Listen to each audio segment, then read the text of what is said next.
But me, your man, Louie T, welcome to the command post. You know what it is. Post up. Take command. I, of course, am your commander-in-chief, Louie T. Thank you for joining me. So, a number of items to get to today. So, what I've decided to do, and I think I had alluded to this on Thursday prior to the weekend, is that we would come back, recap everything, days 3, 4, and 5 of training camp. So I'm going to do that in a live stream tonight. I've already uploaded that stream so you guys can be there. 9:30 p tonight. We will go over days 3, which was Friday, 4, which was Saturday, and day 5, which was Monday of training camp. I've got some massive takeaways from all of those days, really combined, and what we've seen throughout the first 5 days of training camp thus far. We're heading into the period where the pads will be going on starting Tuesday, and Rivera highlighted what the schedule will be for practice in terms of pads during the week. So we'll talk about all those things later on tonight, but I wanted to tackle two topics in particular so that I don't have to spend as much time on them tonight. And so one is Washington signing a running back. So remember, there were roster moves made last week. There was an injury. They released a player with an injury settlement, and also Andrew Norwell was also cut loose. So Washington had freed up a couple of roster spots. They only had signed one player, so it left one vacancy available, and they filled out the roster with their 90th player, which you're allowed to have this time of the year, 90 players, with running back Derrick Gore, formerly of, you guessed it, stop me if you've heard this before, the Kansas City Chiefs, right? So, look, this is not uncommon. This is the same thing we talked about when Ron first got here, when he was bringing all these ex-Panthers here. It's really simple. The concept is simple as this. Don't read too much into it. You want guys around who understand your scheme and understand what the expectation is so that they can come in and help set those expectations and also be a quick study. When you're bringing a guy into camp this late, right? Because camp's already started. And we're only 5 days in, but that's late, okay? Imagine showing up to school a week late. You didn't miss a lot, but you missed a week of school, right? So you want people and players that can just jump in and already know what's going on, because they don't have that learning curve that, say, a player that never played for Eric Bieniemy would have this time of the year. So bringing a guy like Derrick Gore in, all it does is bring in another special teams body, another guy that can compete there, another player that's going to allow them to not have to play their starters as much in the preseason, and another guy that knows the system, and if he's impressive enough, may be able to beat out another player that's already here, because, again, it's about comfort for Eric Bieniemy, and he wants to keep as many guys that he's comfortable with. May not be on the 53-man roster, but as many guys that he's comfortable with on the practice squad, okay? So a guy like Jaret Patterson could be in danger because of a guy like Derrick Gore. Again, these are the types of things. All these guys that they bring in here, like a Pringle, a Byron Pringle, not necessarily going to make the 53-man roster, although Byron Pringle has a legitimate shot, all right? However, if they don't, these are guys that are going to occupy spots more likely than not because of their familiarity with EB's system on the practice squad. And if something goes awry with a starter or a guy that has been a huge contributor on special teams, in comes a guy that Eric Bieniemy is very familiar with. So, again, but they're going to have to do their part. They're going to have to impress on special teams. They're going to have to check off all the boxes. But the familiarity that they have with EB's system is the key as to why a lot of these guys are here. Marcus Kemp and this signing here of Derrick Gore, obviously Byron Pringle, all of these guys that they've brought in, there's a common thread. They've all played for Eric Bieniemy in Kansas City and know the offense. So that is something that they decided to do. We'll see if he has any impact at all whatsoever moving forward. And the other big piece of news from today was, of course, Jamin Davis not practicing today. Ron Rivera didn't elaborate too much on the situation, but if you follow Nikki Javala, which is a great follow, which I would really push any Washington fan, if you're smart and you want as much information about the team as possible, you should be following all the beat writers. All right, Matthew Paris, Nikki Javala, John Keim, all of these people that are on the beat constantly, JP Finley, because they're going to be the ones pumping out the information surrounding the team. That said, Nikki Javala writes for the Washington Post, and she wrote an article that kind of highlighted everything going on with Jamin Davis, and so I must have missed this. I don't really get caught up in too much of the stuff in the off season, and so this one might have slid by me. I don't know how I missed the second one. The first one, all right, that happened in his rookie season, towards the tail end of his rookie season. He was probably already out for the remainder of the year by then. If he was still playing, it wasn't a great finish to the season, and it could have easily just got swept under the rug. He was doing he's doing 89 and a 65. Anything for those of you out there who know, anything 20 miles an hour or greater over the speed limit is considered reckless driving, right? So he was going 89 and a 65 initially. That was the first time he got popped. They reduced the charge, and a lot of times you just go to court, you talk to the judge, and they'll knock it down for you. If it's your first charge and you've got a clean record, they'll knock it down for you and just have it be a regular speeding ticket. You pay the fine and you keep it pushing. So that's what he was able to do the first time.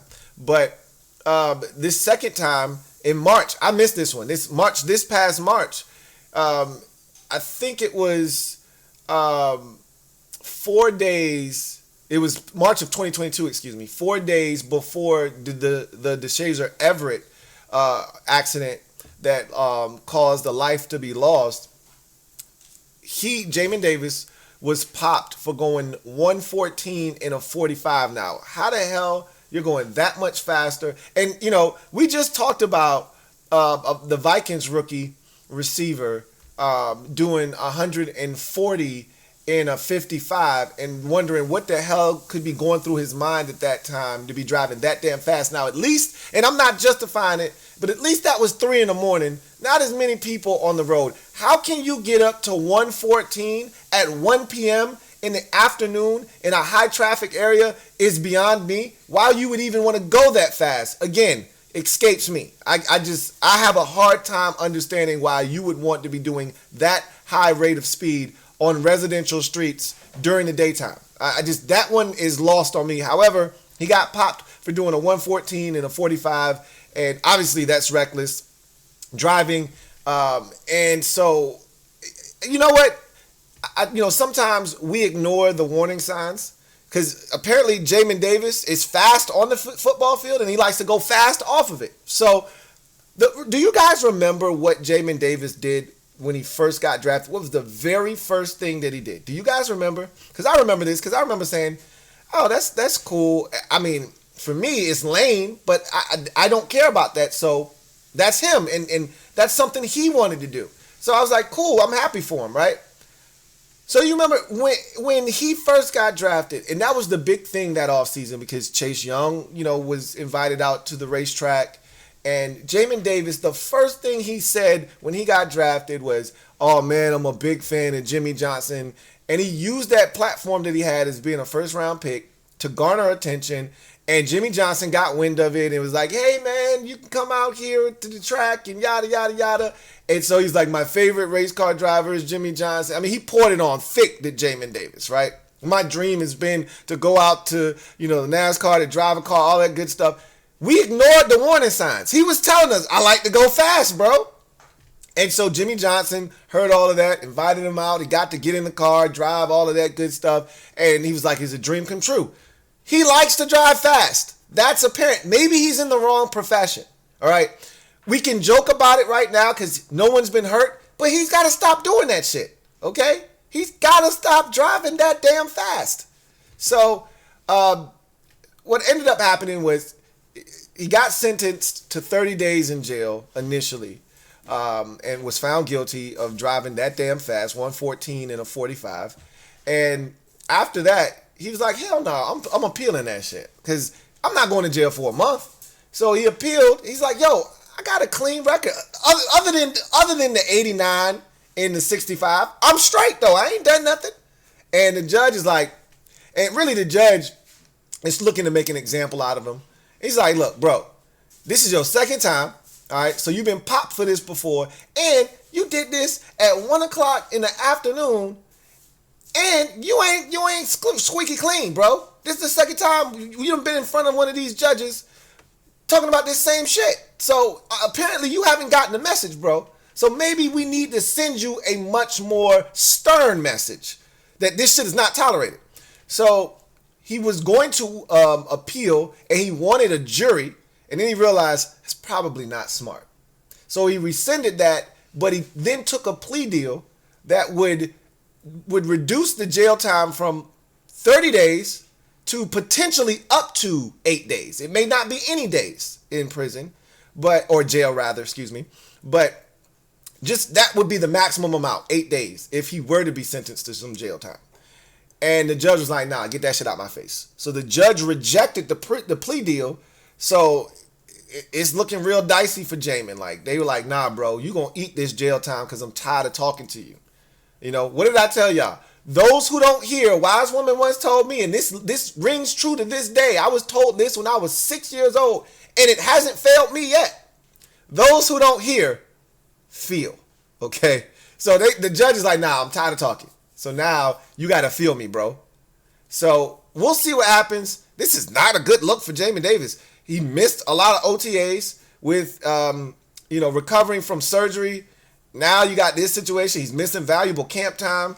And Khalid Hudson has already been playing ball. Like, they're not really tripping about this because Khalid has been stepping up.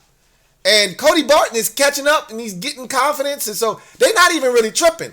Like, Jamin Davis doesn't understand. Bro, you one more stinking ass season away from them looking at you sideways when it comes to that 5th year option. And then you know how shit gets. You start bouncing around from team to team. And next thing you know, Jamin Davis, 6-year veteran out of the league. It can happen real quick. Jamin better tighten the hell up. So this is not a good look for him. And with Khalid playing the ball that he played at the end of last year, and the camp, I'm telling you, this Khalid Hudson story is starting to sound real familiar. It's starting to sound like Defoe last year. I'm not saying, I'm just saying. Leave it down in the comment section. Tell me what you think about this Jamin Davis situation. And, could Jamin Davis be in some serious trouble? Not just with the law, obviously, but not making the roster. He's going to be on this team. I'm talking about long term. If Khalid Hudson plays well this year, Jamin Davis could be in a situation where the likelihood is all of this is going to take place.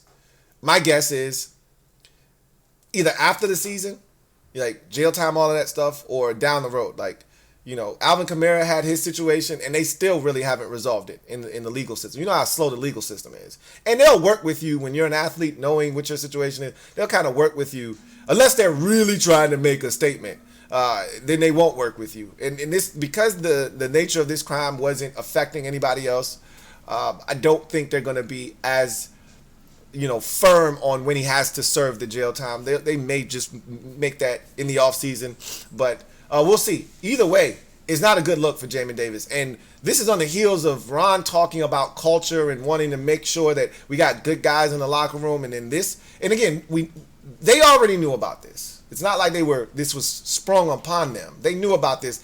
I just missed all of this. And I just wasn't paying attention. So all of this is new to me. I didn't even realize. But again, Jamin Davis told us as soon as he was drafted, I like to go fast, bro.